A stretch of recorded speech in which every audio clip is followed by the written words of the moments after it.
Star Wars Battlefront 2 is finally here. I'm a big Star Wars fan, as a lot of you know, and I was really looking forward to the campaign. In fact, the campaign was the only reason I wanted to get this game day one. So I finished the campaign, I played a couple matches of the multiplayer, but this video is basically going to ask one question that I will answer. If you are interested solely in the campaign for Star Wars Battlefront 2, should you buy the game?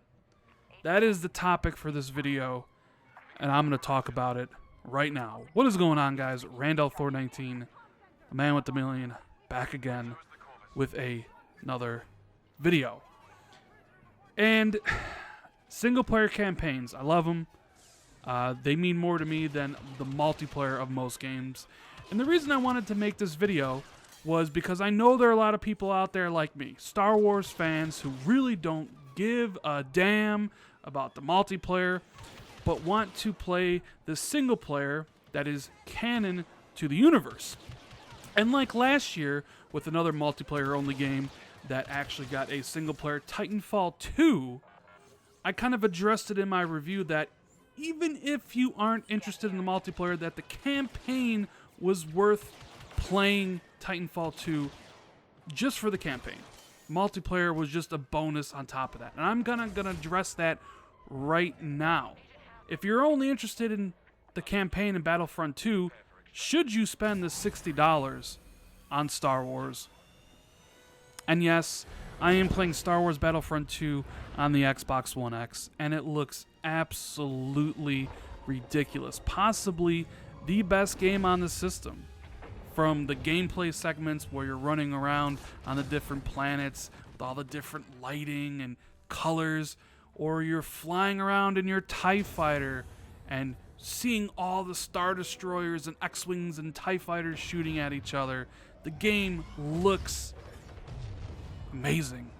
Of course, the game also runs incredibly well. I didn't really notice any frame rate problems whatsoever. The presentation is absolutely first class here, and the sound design and the music that they use, it's all Star Wars. You'll recognize a lot of the themes, so you'll feel right at home. It is so much fan service.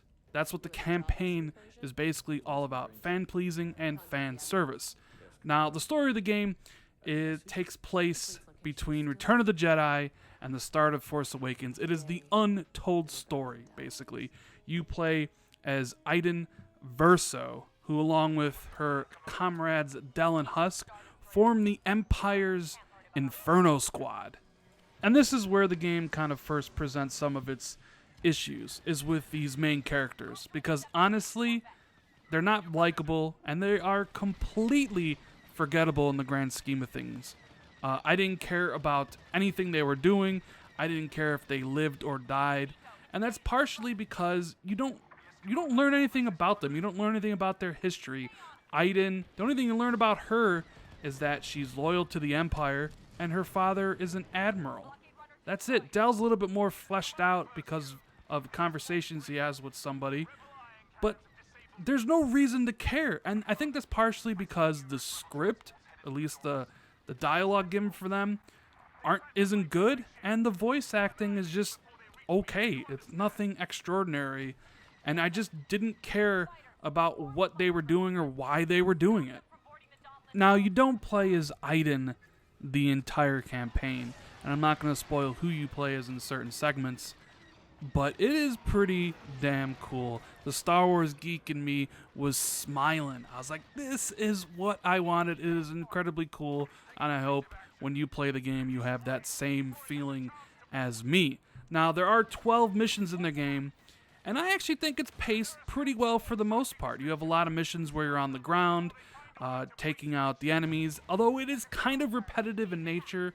You go to an area, you get rid of all the enemies, you go to the next area, you get rid of all the enemies, rinse and repeat until you beat the level. But they also throw in some of those dogfighting missions where you're in a TIE fighter shooting down the X-Wings, and those segments are actually really, really well done, because the Vehicle segments were actually handled by Criterion, so those actually kind of feel almost like a different game. They are really well done, while the campaign was handled by EA's Motive. So the campaign's priced pretty well, and it's really short. So after each one of these levels, each one of these 12 levels, you have a pretty cool cutscene here and there that kind of drive the story forward. But man, I gotta say, I was not prepared for these 12 missions to take only 4 hours. That's right, it is a 4-hour campaign for what is largely a forgettable story. And that pains me to say, because the story and the campaign was the reason I wanted to play, and it was just largely forgettable. It was cool to see the special characters come and get like a hint of, oh my god, they're tying together some of the loose threads from the beginning of Force Awakens and Return of the Jedi, but it really couldn't hold my attention more than that. The single-player campaign felt like a tutorial or a primer for how to play the multiplayer. See, each of the 12 levels, you can equip star cards, right, that have different abilities, like a scanner to scan the area, or a different type of grenade, or an ability that lets you heal faster. And you have a whole different selection of all the guns, right? So when you start out these levels, it almost feels like the game is teaching you how to play what the developers really want you to focus on, and that's to play the multiplayer. So you play the campaign, you basically know how the star cards work and all those different things, and shoo, get out of here. Your 4 hours is over. We did enough fan service. Move over to the multiplayer. That is where we want you to play.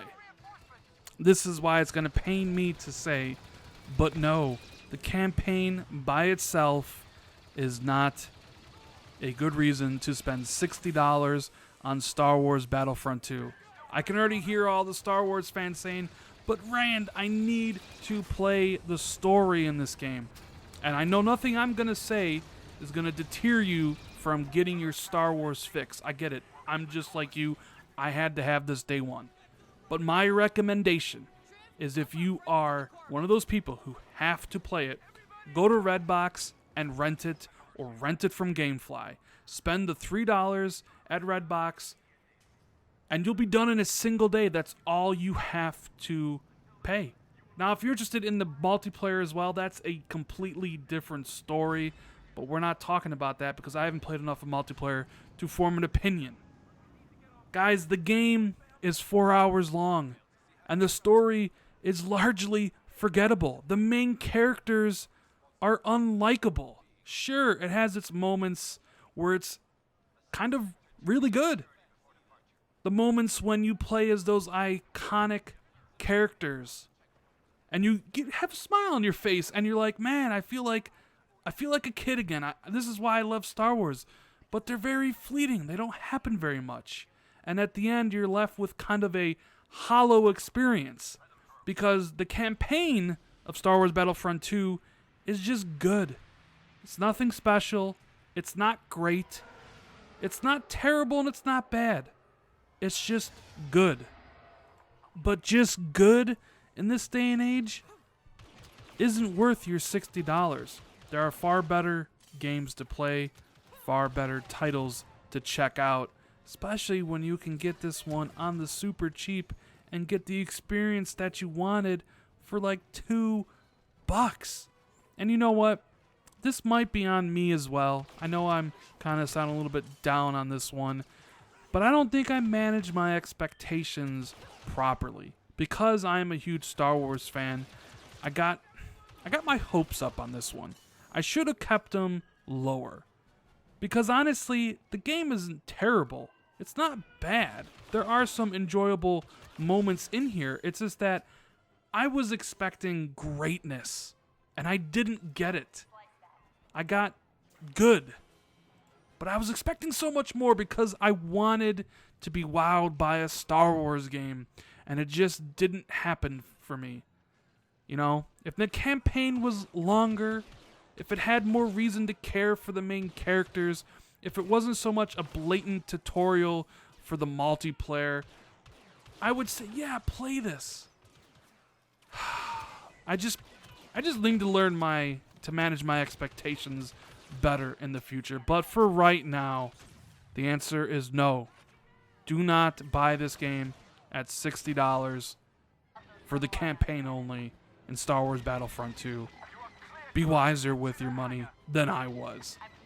Anyways, guys, I hope you really enjoyed the video. If you did, please hit that like button. Share this out on social media, whether it's Twitter, Facebook, or Reddit. Subscribe to the channel if you're new. Hit that notification bell so you're always notified when I do drop new videos. Thank you guys for taking the time out of your day and checking out the video. I really, really do appreciate it. And I'll see everybody in the next video. Later, guys.